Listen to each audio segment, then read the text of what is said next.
we've seen a lot of lessons learned through our Ukrainian colleagues that we're weaving into our technology horizons, ensuring that we're properly postured as an alliance to deal with that potential threat. And also, of course, providing the appropriate assistance to support the Ukrainian mission through the appropriate channels that NATO has endorsed.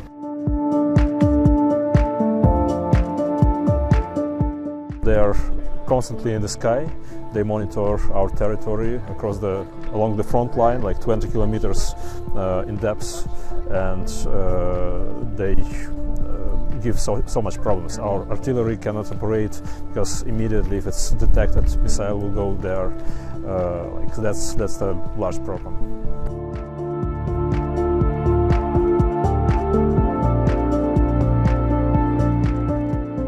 Nothing is easy to do when you're trying to take over an aircraft in real time outside of factory or laboratory conditions against the pilot's wishes. This is really cutting-edge technology.